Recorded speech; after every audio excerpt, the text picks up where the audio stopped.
నమస్కారం. Welcome to Telugu stories book. Surya Surabhi ఇద్దరిది చూడచక్కని జంట. సూర్య మంచి కంపెనీలో ఉద్యోగం చేస్తూ బాగా సంపాదిస్తున్నాడు. వారి దుమ్మడి కుటుంబం. అత్తమామను దైవ సమానంగా చూస్తుంది సురభి. సురభి చాలా అందంగా ఉంటుంది. పెళ్లి కాక మునుపు ఆమె అందాన్ని కొనియాడేవాళ్ళు ఎంతమందో. అప్పట్లో ఎవరిని లవ్ అయితే చేయలేదు, కానీ పవన్ అంటే ఎంతో అభిమానం చూపేది. పెళ్ళయ్యాక భర్తే సర్వస్వం అనుకుని ఉంది. అన్ని విషయాల్లో చేదోడు వాదోడుగా ఉంటూ సహాయం చేసేది. కొన్నాళ్లకు పాప బాబు పుట్టడం, ఇంట్లో ఉండలేక వేరే కాపురం పెట్టడం, సూర్య వర్క్లో బిజీ అవ్వడం, సురభిని పూర్తిగా పట్టించుకోకపోవడం జరిగాయి. పిల్లలు స్కూల్కి వెళ్ళాక ఇంట్లో ఎవరూ లేకపోవడంతో ఒంటరిగా ఫీల్ అయ్యేది. అదే తనకు వేరే దారులు తొక్కేలా చేసింది. సురభి చిన్ననాటి స్నేహితులతో మాట్లాడడం, ఆనందపడడం, వాళ్ళు సురభితో మాట్లాడడమే అదృష్టమని మాటలతో బుట్టలో వేసుకోవాలని చూడటం. సూర్య ఇంటికి వచ్చేసరికి రోజు లేట్ కావడంతో సగం కాలమంతా సెల్తోనే గడుపుతోంది సురభి. రాను రాను సురభి ప్రవర్తనలో మార్పు రాసాగింది. ఫోన్ కాల్స్ ఎక్కువయ్యాయి.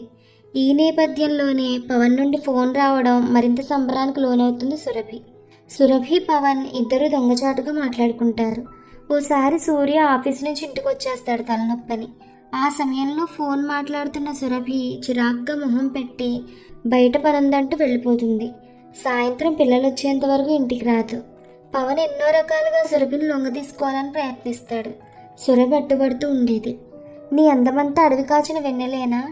ఎందుకిలా వేస్ట్ చేసుకుంటావు? నీ భర్త పనిని పట్టించుకున్నంతగా నిన్ను పట్టించుకోవట్లేదు. నా సహాయం తీసుకోవచ్చుగా, అన్ని రకాలుగా ఉపయోగపడతాను అని ద్వంద్వార్థంలో మాట్లాడతాడు. సురభికి పవన్ అంటే చాలా ఇష్టం. ఆలోచిస్తుంది, చాలా పోలిక చేస్తుంది సూర్యకు పవన్కి.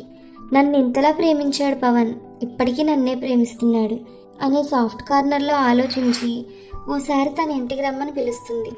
పవన్కి తనేసిన ఎత్తు పారడంతో సంతోషంతో ఉక్కిరిబిక్కిరవుతాడు. ఆ రోజు వారిద్దరూ శారీరకంగా ఏకమవుతారు. తరువాత పవన్కి సురభి గుర్తొచ్చినప్పుడల్లా ఇంటికి వెళ్ళడం, సుఖాలను అనుభవించడం.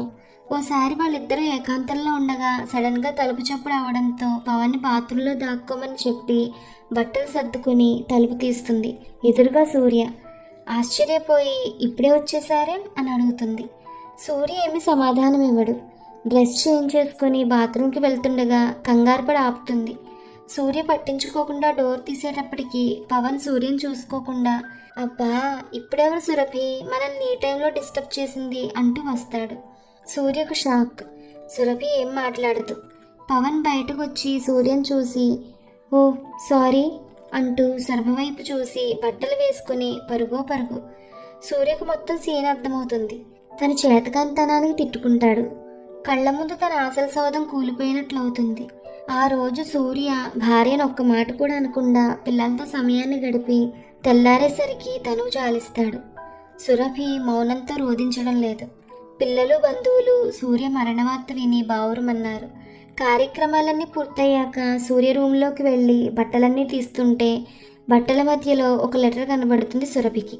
అందులో, సురభి, నువ్వు ఈ ఉత్తరం చూసేసరికి నేను నీకు అందనంత ఎత్తులో ఉంటాను. నీకు పిల్లలకి కావాల్సినవన్నీ సమకూర్చాను. నేను లేని లోటును కనిపించనివ్వలేదు. బ్యాంక్ బ్యాలెన్స్, డిపాజిట్లు అన్నీ నీ పేరు మీదే ఉన్నాయి. నా మీద నీకు కోపం వస్తుందా? నా కోసం నువ్వేం బాధపడకు. నిన్ను నేను ఏ రకంగా సుఖపెట్టలేకపోయాను. డబ్బు యాతనలో పడి నిన్ను పట్టించుకోవడం మానేశాను. నీకేంట్రా అందమైన భార్య ఉంది అని అంటే ఎంతో మురిసిపోయాను. ఆ అందమంతా నాకే సొంతం అనుకున్నా. కానీ నువ్వు వేరే వ్యక్తితో, వద్దు నిన్నేమీ అనను. అందమైన మన బంధాన్ని ముక్కలు చేశావు. మీ ఇద్దరికీ ఏ రకంగా అడ్డు రాకూడదనే నేను ఈ నిర్ణయం తీసుకున్నాను. హ్యాపీగా ఉండండి. సెలవు, శాశ్వతంగా. లెటర్ చూసిన సురభికి మైండ్ ముద్దుబారిపోయి కళ్ళు చీకట్లు కమ్మేసి తన భర్తకు తాను చేసిన అన్యాయం ఏంటో గుర్తు చేసుకుని కుమిలి ఏడుస్తుంది. పవన్ నుండి ఫోన్ వస్తుంది. ఇప్పుడు మనకి ఏ అడ్డు లేదు కదా సురభి, రోజు నేను నీ కౌగిట్లో ఉండొచ్చు అని అనగానే సురభి కాల్ డిస్కనెక్ట్ చేసేసి ఓ నిర్ణయం తీసుకుంటుంది. సిమ్లు రెండు పీకి పారేసి ఆ రాత్రికి రాత్రే తన పుట్టింటికి వెళ్ళిపోతుంది. ఆ తర్వాత సురభి తండ్రి ఇంట్లో ఉండే సామానంతా వారి ఊరికి తీసుకొచ్చేస్తాడు. ఫోన్ వైపు చూడటం మానేసి తన పిల్లల్ని చూసుకుంటోంది. ఎవ్వరికీ తన గురించిన సమాచారం ఇవ్వకుండా జాగ్రత్త పడింది. ఇప్పుడు ఎన్ని చేసినా ఏం లాభం? క్షణిక సుఖం కోసం తన జీవితం మొత్తం తానే నాశనం చేసుకుని ఒంటరిదైంది. ఎటువంటి బలహీన క్షణాల్లో అయినా ఎవరి మాయ మాటలకు లొంగకూడదు. క్షణిక సుఖం కోసం జీవితాన్ని పణంగా పెట్టకూడదు. వివాహ బంధాన్ని గౌరవించాలి.